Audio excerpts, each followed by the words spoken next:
Okay, today we have to interview Andreina, the famous Andreina, that many times Father Claudio talked about her.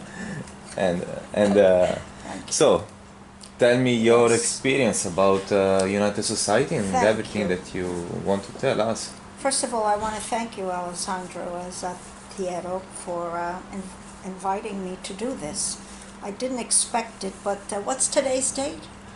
Today is the 19th. 19th, 19th. and it's 2018. Yeah.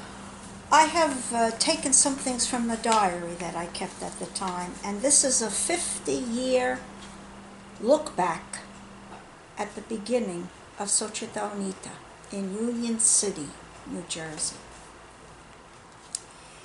The beginning mission lived in the shadow of the monastery and the church of St. Michael the Archangel in Union City.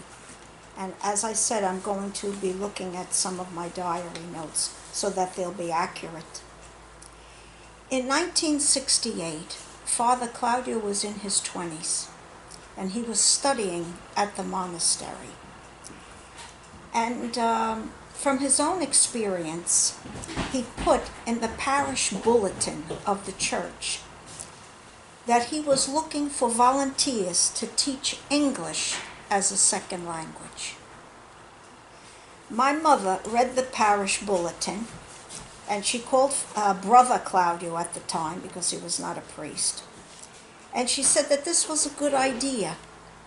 She was of Italian descent from Liguria.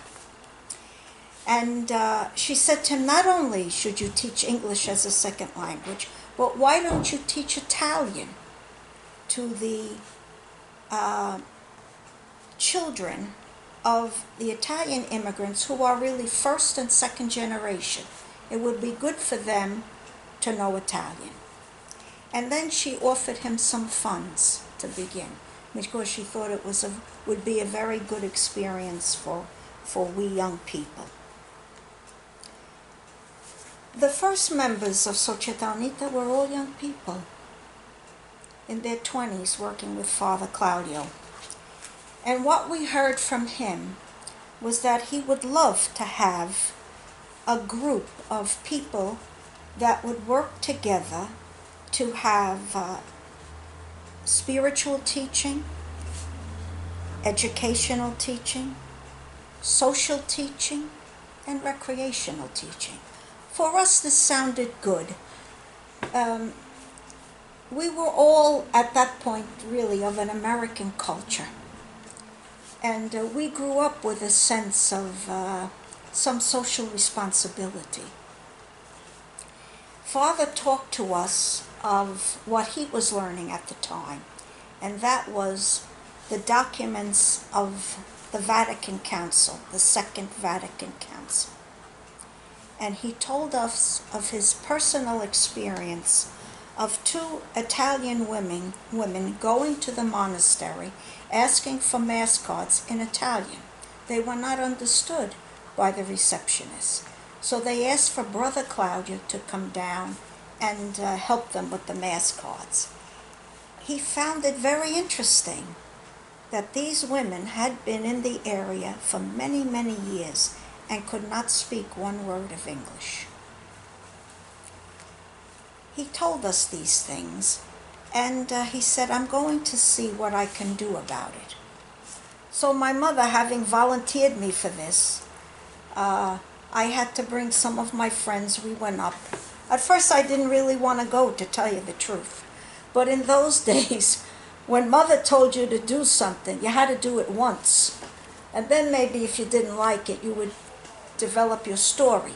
But we liked it very much. And we ended up at the Italian Community Center in Union City. We were not really formed as a group yet, but we were all coming together.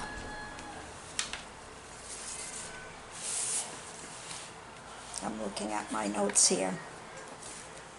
We said, well, what are the needs? You're mentioning the Italian and the English classes. And so we began. But we had a lot of people coming. A lot of people wanted to learn English. There was no charge, and we were not paid. And who paid for the books and everything? We did, and our families. So Societaunita at the beginning, you could not become a part of Societaunita without your family being involved, because it was a real social project. What did we do then? Father said, I have to have official approval of this. He could not just, as a student, leave the monastery in the day or evening and go and be with all young people and go home whatever hour he wanted. So he approached his director of passionate students at the monastery. And this man, when I look back, he definitely is a saint. And his name is Father Killian McGowan. And later I will give you the spelling of all these names. And it was unusual, but he gave Brother Claudio the permission to begin the classes and also to experiment with his idea of Societaunita. Now, where were we going to go with all these people? We went up to the Union City Board of Education and we talked to Mr. Peter Savarine. And he liked the idea, but they had never opened a high school in the evening. This is 50 years ago. He said, how much do you want to do this? And we said, nothing. We just want to do it. And he said, well, if you're doing it for free, I'm going to open up the high school 4 nights a week for you. And we began to teach English as a second language. The first class we taught for 4 years straight, 4 nights a week. And they were ready to take the high school equivalency program. They went for the test, and what happened? They all failed. We teachers were shocked. What? What happened? What happened? You didn't know the answers? Anderina, we knew all the answers. Why didn't you put it down? We don't want to leave Father Claudio's school because we don't have a place to go. We like it here. Plus, after the classes, we were writing checks to the public service, making telephone calls for them the next day. But as I think back, and I know Father will agree with me, this idea of having your own place was the seed for Teopoli here in Toronto. We kept teaching. I was very, my personal feeling, I was very disappointed. When I went home, my father said, what happened? I said, no one passed. And he kind of understood it. He was from Tuscany, my father. And he said, it's ignorance, Anderina. But you have to promise me something, that you will never leave the Italians. I get a little emotional because I made the promise, and I'm still here working with Father Claudio after 50 years. But my father, to be honest with you, is behind, because he was actually in the military, but he never forgot his roots, and he wanted me to continue to do something. I want to go through some of the activities that we did. As I said at the very beginning, we were all in our 20s. And then a strange thing happened. These people that were coming to the school, they said to Father Claudio, why don't we have a Mass in Italian? And Father said, well, I'm going to try to do that. And an Italian Mass was begun at the monastery. It was the first time. They didn't have any other nationality at the monastery with their own language. It was always English. And Father John Ryan was so gracious to the group. He even let us celebrate these Masses in the chapel that was reserved for the priests. And Father Dominic Papa was our first priest who said the first Mass in Italian. The people, because of the school, were very generous with us. I won't tell you how many gifts we received for teaching, and for this Mass, and we had coffee and cake after. There was confession, and we always made time that people could socialize and make friends. Società Unita began with 400 families. We had 400 families attending the Mass every week. Father Claudio said, I need to have a survey in this city of how many Italian people are here. And he did. That's Father Claudio. He is an innovator. And he was young. He was in his 20s. And he said, there are a lot of Italian people here. They don't practice their faith. They don't come to the monastery, to the church. And he said, you know what? They have children. They haven't received First Holy Communion, confirmation. We have to do something. So not only were we teaching at night, he was trying to get us together even on Saturdays. And we did. But he asked 3 of his fellow students to help him. And they were Eugene Bonacci, Robert Kubicek, and brother James Aiello. They were all brothers at the time. The Italians were afraid of us. We were a different culture. So what did we do? We called up the families. And we said, we want to meet you, even if we meet you at the door. And when they met us, we said, we want your children to receive communion and confirmation. So they allowed us to pick up the children, go to the monastery, instruct them, and then we brought them home. And we kept this up until they did receive communion and confirmation with the rest of the parish. And I have to say that the family also became members. So it was really through the social work that we were doing that we were able to gather these Italian people. We didn't start out right away with the religion, which was a big part of it, but we came in through fulfilling the needs that they had with whatever we could do. Then we said, well, maybe we have to get more formal with this group. And Father started to talk about the preamble and the Constitution. And a group was formed to do that. And one of the main members of that group was Ennio Diorio. He became very active. Margaret D'Aquila, very active also. Beautiful, beautiful young people. And then we decided we would have weekly Italian movies. We rented a theater every Saturday and Sunday. For the whole weekend, we kept bringing this film over and over again to the audience. But they didn't go home. They were in the theater, out in the lobby. It was a very big theater. And Ennio was very instrumental. He used to go to Newark to pick up the films. But with him was a Palatine sister, Sister Michelina, in the area. And she was very instrumental in choosing the films. But I think, again, it was a place for the Italians to meet. And they would watch the film maybe 2 times or 3 times, then go back out in the lobby. And we had all the theater amenities. We had the hot dogs and hamburgers and popcorn. So not only were they coming to see the movie and for friendship, but they were also being indoctrinated into the American way of life. And then we decided, we had another group, another apostolate. They were all apostolates. We started to visit the ill members in hospitals and nursing homes. And Sister Michelina was very active in that. We had a rotation system of who would accompany her. And just as a side note, she told all of us she would never retire. And she wanted to die with her boots on.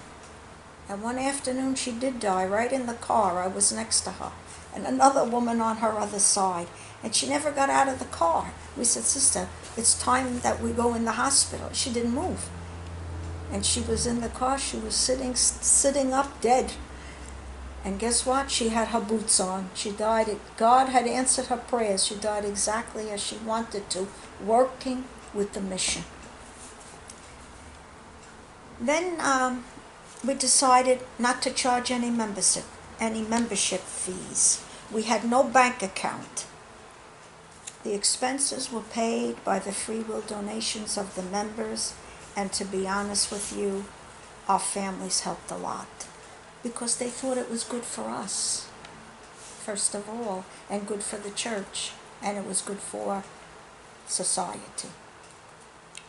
Then we also started another apostolate, telephone calls to people who lived alone. And that was on a rotation system. And if we found out that they were scheduled for a hospital, or if we called and it was an emergency for them, someone of the group went with them to the hospital because we considered these people our family. The next thing we did, through the inspiration of the Diorio family, we had a soccer team. Now, many of these people, remember, it was only 20 years after World War II. Many of these people were, they had a lot of stories about what they suffered in Italy. And they didn't have cars, they couldn't speak English. So what did we do? We used to pick them up. We used to pick up all these children, take them to the field. We had semi-professional soccer people who thought this is a great idea. They weren't all Italians. They were different nationalities who were even helping us. And Eni was very good in soccer. Actually, he ended up to be in the Olympics for cycling. And so we had this beautiful soccer team. And they were taken to the field and driven home, which I think did mean a lot to them. The next apostolate we started, and these were all going on at the same time. We were hardly ever home. I won't tell you how many people met their future husband and wife through all this social interaction. We had the next project we had was ongoing instruction classes. What do I mean by instruction? We were already trying to teach how do you live your life, and even in religious instruction, but when you have to make life skills, it's called today, life skills. How do you make your decisions on what you want to do in life?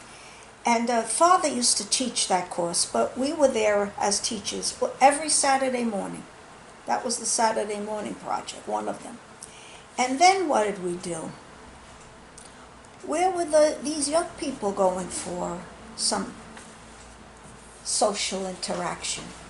Every Saturday evening, we had dances at the St. Michael High School gym. We would hire a police officer. We never had one problem there. We served refreshments, and what a beautiful guy, Romeo DeFalco. The agreement of the contract was we had to pay a fee, but we also had to clean up. So many of us were there till 3 or 4 o'clock in the morning because we didn't want to be put out. So we cleaned up everything. But many of us didn't have cars. We were either we were going to school, working, or whatever. We couldn't afford cars. But Romeo DeFalco was the one who had the car. He drove everybody home every Saturday morning. You always had a ride with Romeo. He never refused, never.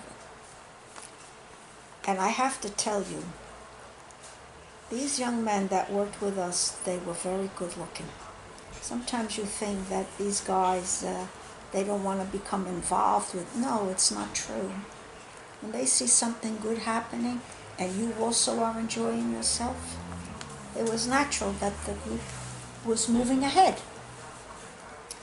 We celebrated all the major holidays with a mass and a dinner. No music. If it was a religious holiday, we always had religious instruction and information was given to us. We always knew why we were together. Why are we here? Why are we at the dance? Why are we doing this? Why are we doing that? And it was always told to the people who came why we were there. They knew why we were doing this. It wasn't just We had many different motivations for what we were doing, but we recruited people. It was a good place to recruit because they knew what we were doing. And they said, if these people are enjoying themselves, maybe we should try it out. Now, this is a very important apostolate. During the summer months, there was no such thing as daycare. 50 years ago, that didn't exist. And we said, how can we help these families that go to work? What are they going to do with these children? Well, Matilde Talamini and her son Roberto said, we're going to do something. In their home, they took in, I don't know how many children. They fed them, they entertained them.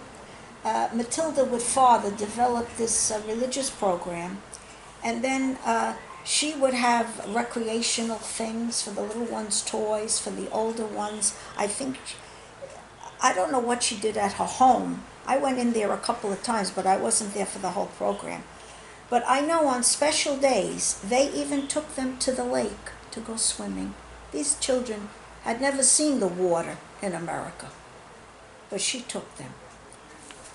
I truly believe, and Father will agree with me, this was the seed in Union City of the Teopoli Summer Experience for children, ages 6 through 17 years old. It was Matilda Talamini, she was from Milano, who said, I'll do something. Me and Roberto and I will do something with this. She loved children, and that's what she did. Now, here we were recruiting more families. We had summer picnics, was another apostle. We didn't go too far. We stayed in New Jersey and New York, but we would go for the day. And you would bring, we would bring some things, but basically people would bring food and we would share it at a gigantically long table or tables. Then we decided we have to integrate these people more into the American way of life. So we developed bus trips on Saturday to places of historical significance. I remember one time we went to Pennsylvania, very important, Philadelphia, the beginning, well, one major place of the beginning of American history, besides the colonies. And we saw the Liberty Bell.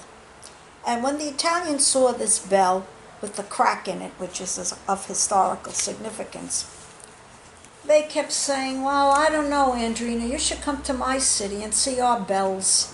Boy, does this ring, this bell? And it didn't.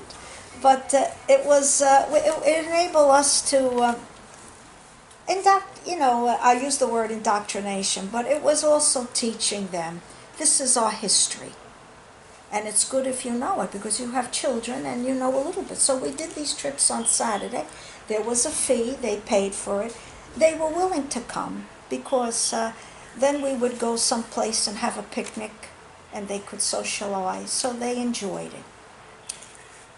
Now, that was 1968 through 1971. We began to really become more organized as a mission. We knew who was doing the work. We knew what members of families could do. Not all that much, but they could do something once in a while. So we were becoming more organized. In 1971, Father Claudio left us because he continued his studies in Toronto. And basically, he was not really with us all the time because he was a student. He was with us maybe sometimes in the evening. The school went on without him at the high school. We did it. When I look back, I'm really proud of the people that I got to know. They were really something. Was it easy all the time? No. We didn't have any money. We had a lot of ideas.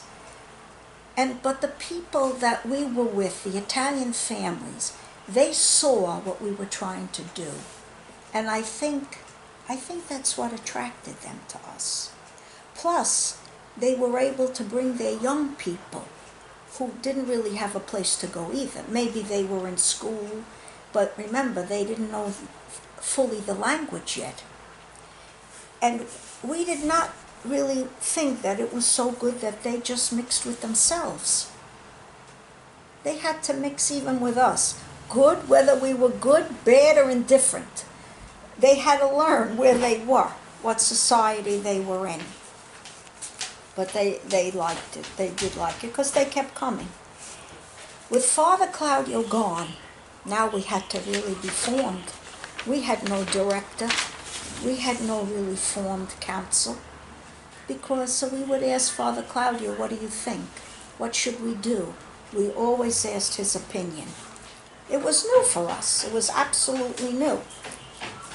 But then we said, well, there were some of us who were around from the beginning, and they had the cooperation of Father Claudio. Even though it was limited, we still were able to contact him.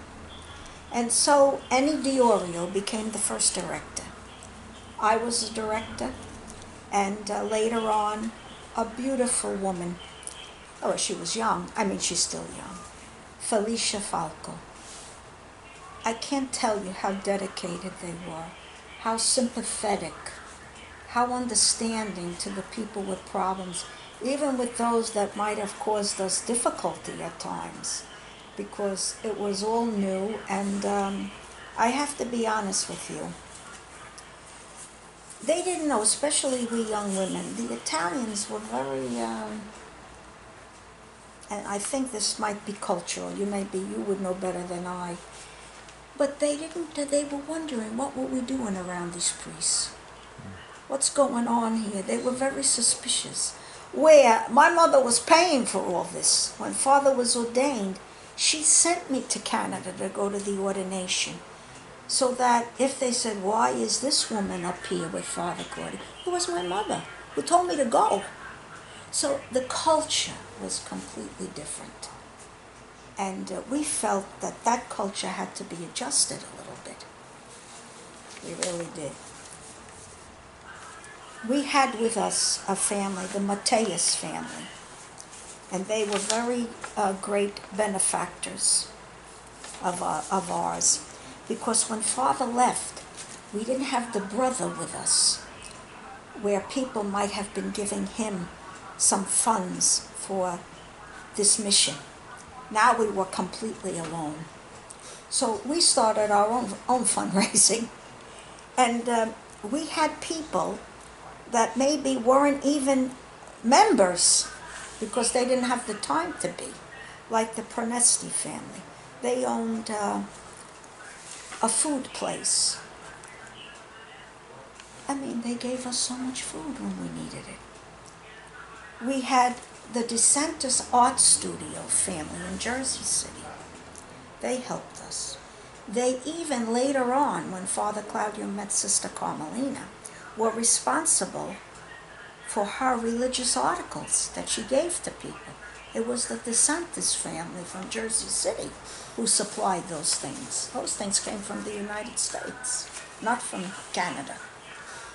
The Mateus family, they were beautiful benefactors. They were expert in thread designs. And so we said, well, Società Su, what is going to be our motto? Of course, my mother's phone bill was very high because I was calling Father in Toronto. Father, what do you think of this idea? Peace and love is the motto. Pace et amore. So what did the DeSantis family do? They made that big frame out there with that embroidered so that whoever came to our, at this time we were still at the monastery with the meetings, they would know who we were. We were organized. We even had an emblem. We had a motto, and we were collecting some money. Then we said, gee, maybe if you go, you people who work, maybe if you ask people where you work, or the owners, especially if they're Italian, to see if they could do something with the product. Maybe sometimes people can't give money. But if they have product, they might say, hey, take 2 boxes of that. And they did. But we were very aggressive because we wanted these projects to continue. You know, and everybody who paid for their own gasoline, I mean, it was really, but they wanted to. Even I was already at the New York Times. The Times did so much for Xochitl.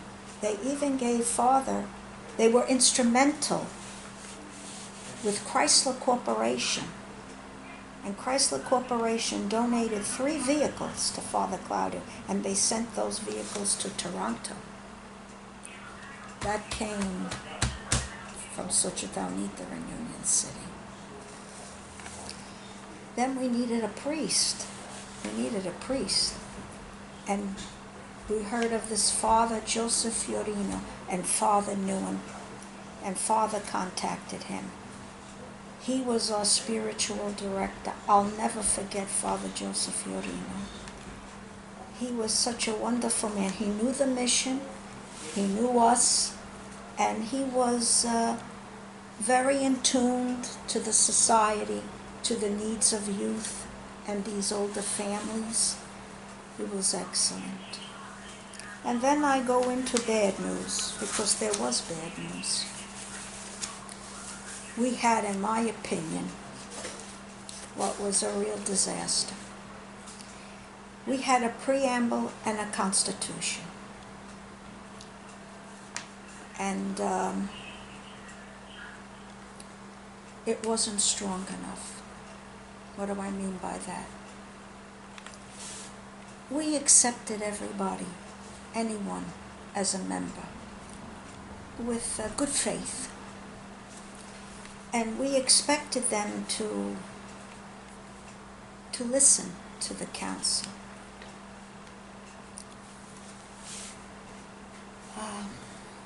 It's hard for me to even talk about it, even 50 years later. But we had a group of older Italian men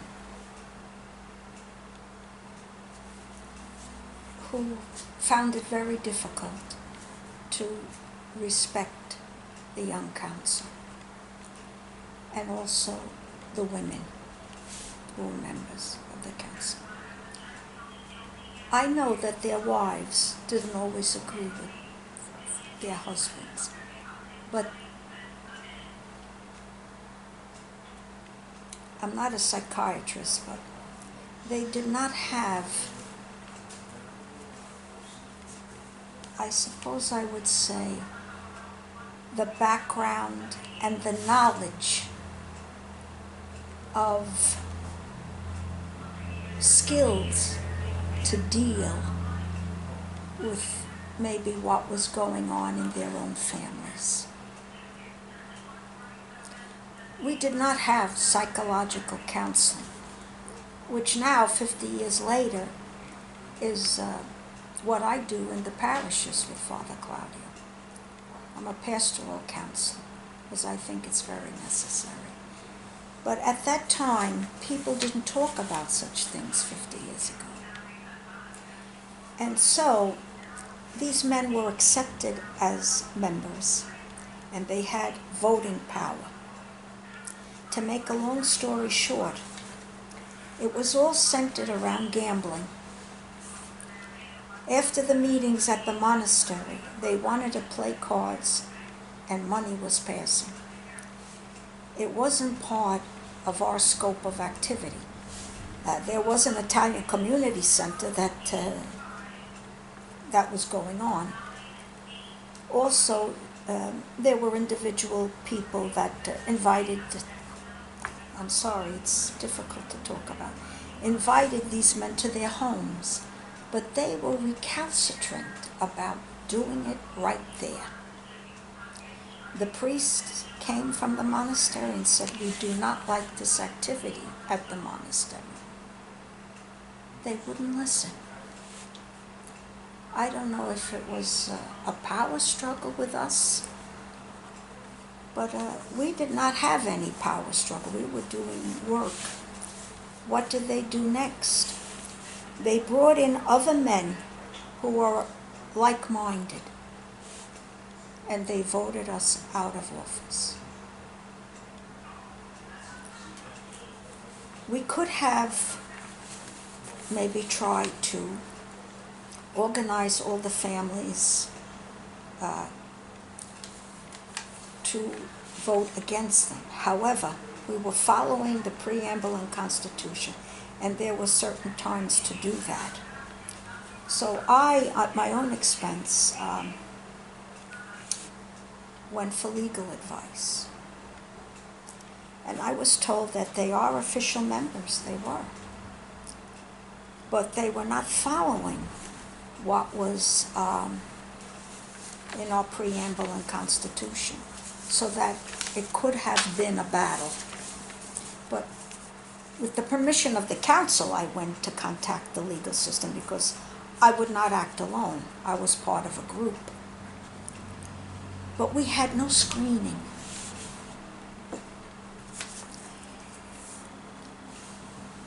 The religious training, they didn't come to those things, generally the men.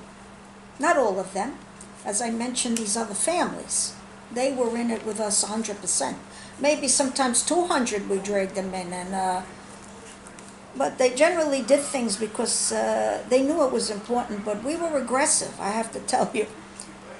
But very good. When I look back, they were really good. We had applications for membership. Now, this is 50 years ago. We were trying to put into them a sense of a social conscience.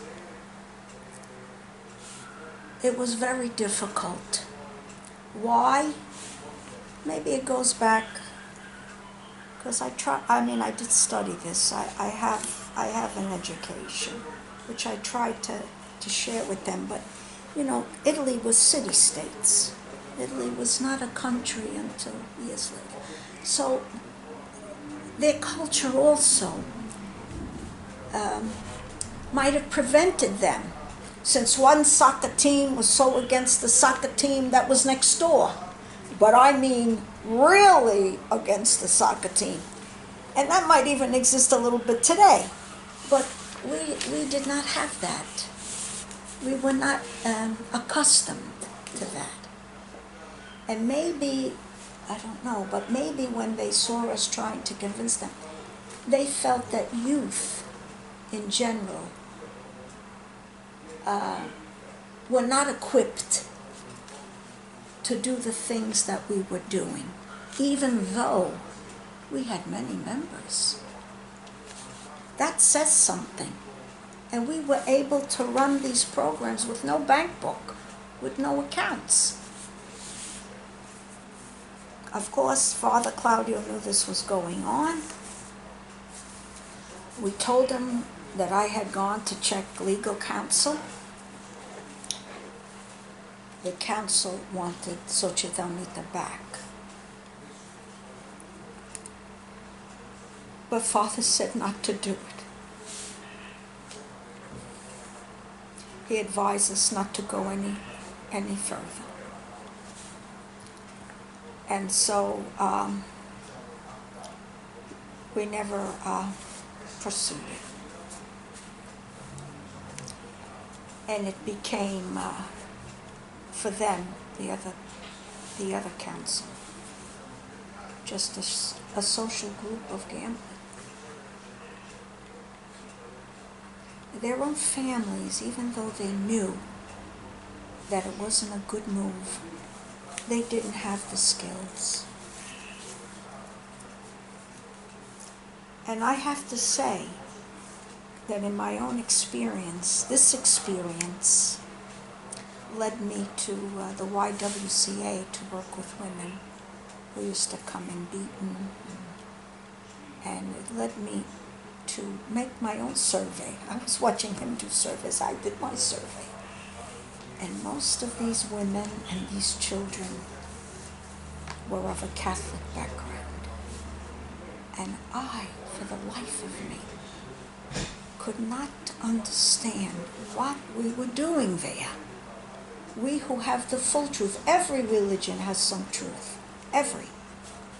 But Catholicism has the full truth. Vatican II, as Father was teaching us, the good John the 23rd, he wanted the priests to mix with us. And the priests at that time, 50 years ago, they were also of a certain culture at the monastery. But they allowed Father Claudio to go and do it. And they allowed the other brothers to go and do it. And then, because they were good men, they started to have Mass in the town, where we had the Mass. Then came the Spanish Mass. So it took time before this idea of Vatican II infiltrated. Sometimes it went too far, but it was a good thing.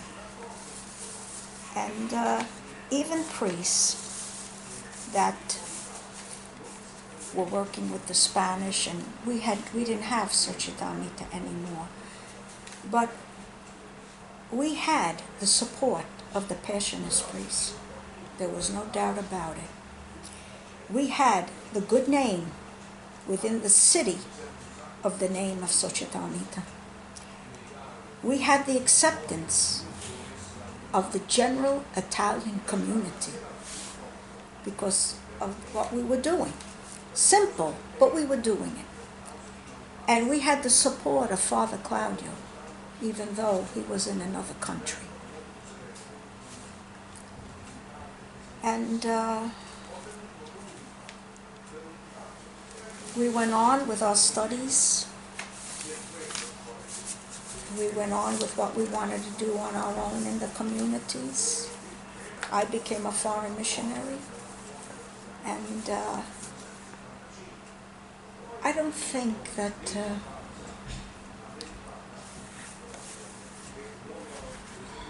Toronto or Canada, the Societanita here, really knew what we were doing. I have to admit, at the time of the difficulty, we asked Societanita here because Father had already founded it right away, because he already had experience from us what we were doing. And we had asked if maybe somebody or a couple of people could come down and talk to these men. They wouldn't come.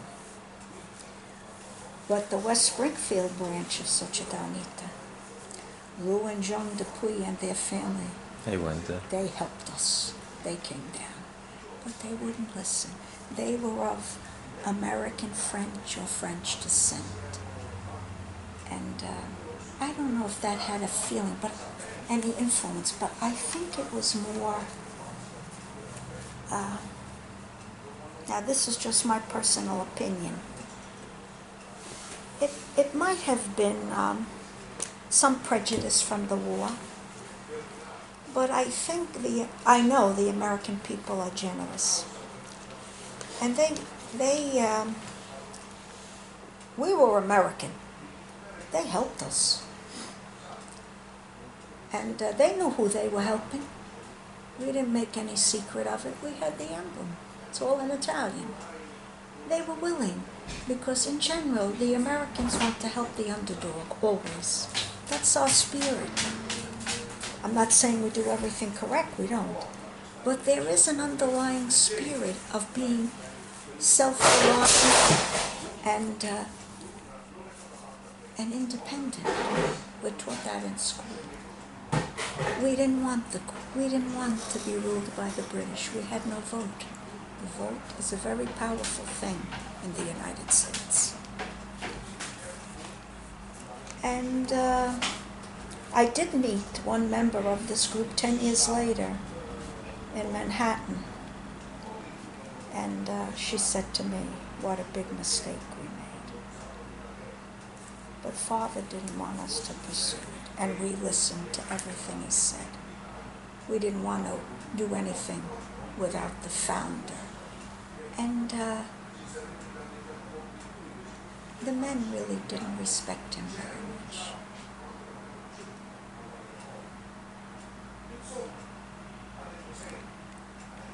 I have to say that there was a beautiful Well, he was an Irish priest, but he was working with the Hispanics from South America.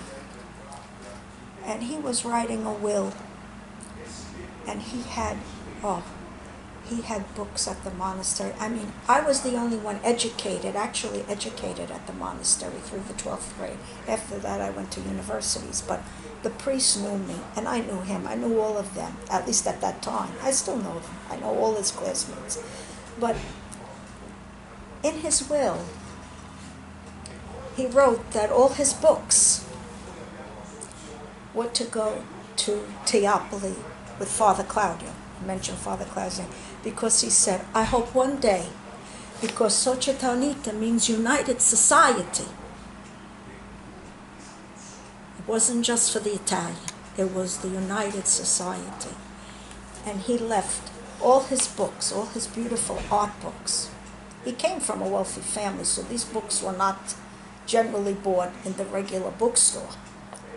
And he said, I asked Father to do something with the Spanish-speaking people in Toronto, in Canada. So the name of Società Unita with us, because after us, they really didn't do much. But our name lasted.